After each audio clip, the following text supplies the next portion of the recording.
With all the changes that have been going on in TNA wrestling recently, the releases of wrestlers and the creative team, among others, which I've already covered extensively in this channel already, but there has always been the underlying reason that TNA has seemed to struggle with, which is identifying, developing, and retaining wrestlers. That is TNA's biggest question that they seem to always not have an answer for. With the news that TNA Wrestling is in discussion with Ohio Valley Wrestling about becoming their developmental territory system again, this video will discuss how this decision could set up TNA Wrestling's future, ensuring their survival and the inevitability of wrestlers moving to other promotions. On June 18, 2026, PW Insider's Mike Johnson broke the story that TNA and Ohio Valley Wrestling, OVW, are working towards a developmental agreement, with OVW, in Johnson's words, essentially become a developmental system for TNA. Think about what OVW has been previously. In the early 2000s, OVW was WWE's developmental system, the place that trained John Cena, Brock Lesnar, Batista, and Randy Orton, stars that defined the ruthless aggression era of wrestling. TNA President Carlos Silva personally attended OVW events to evaluate this partnership. Now that TNA has the infrastructure for themselves, with AMC being their main broadcaster now in the US. So if OVW was to become TNA's developmental, this would provide TNA Wrestling with a place where they could develop their stars of the future. But before OVW, TNA waited for talent to develop elsewhere. Ring of Honor, New Japan Pro Wrestling, NXT, some of the WWE releases as well, they would be already formed and already have made a name for themselves. Now, with the OVW deal that is being discussed, they would get the opportunity to develop them themselves, more like an NXT would do for WWE. But here is what OVW can't alone solve. OVW is a place that trains wrestlers with this developmental deal.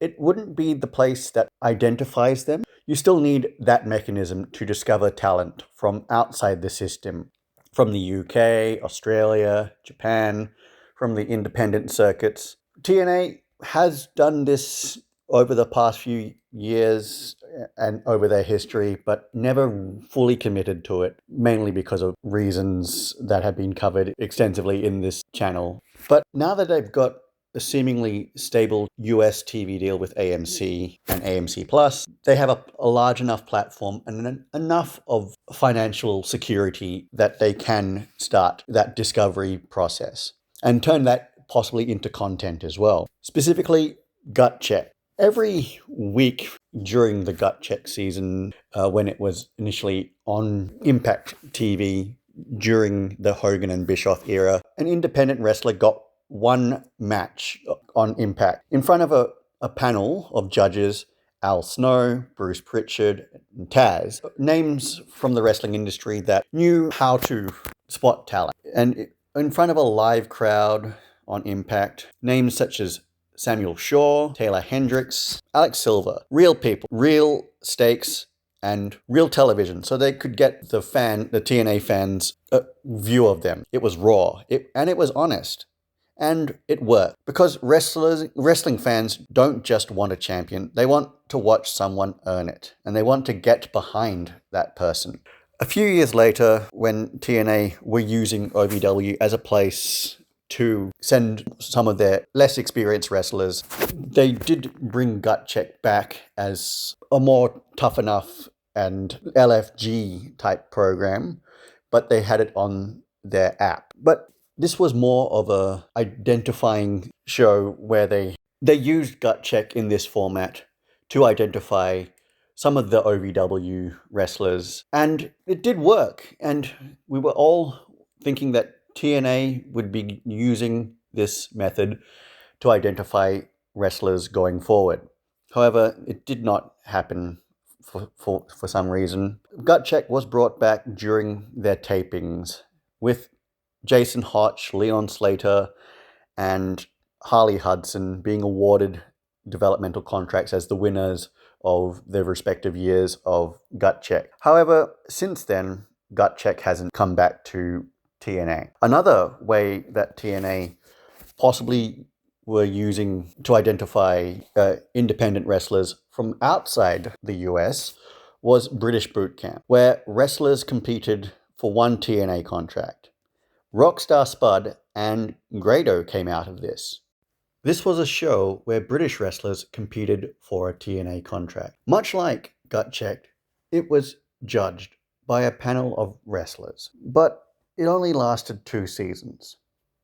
If TNA was to bring back both Gut Check and British Boot Camp and non-British versions of Boot Camp in places that are underutilized, like Australia and continents like the rest of Asia and Europe, they could solve these issues and ensure that TNA has a dedicated pipeline for identifying and developing new wrestlers. But once these wrestlers have been identified from either Gut Check or the various boot camp versions and sent to OVW to learn the system and get trained in that in front of cameras on live weekly shows like WWE does with ID and Next in Line and LFG programs. And then they send them off to Evolve and then progress them to NXT before moving them to the main roster of SmackDown or Raw.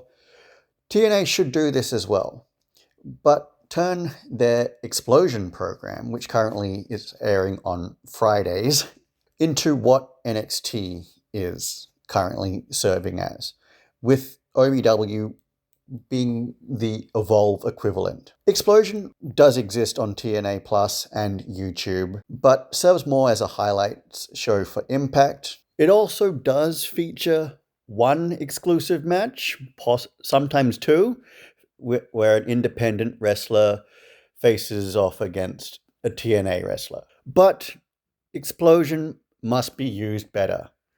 Instead of showing archive matches, replaying the main event of Impact, reviewing the top 5 social media discussions, it should feature wrestlers who have gone through the identification and developmental system and have them on a show in front of TNA fans.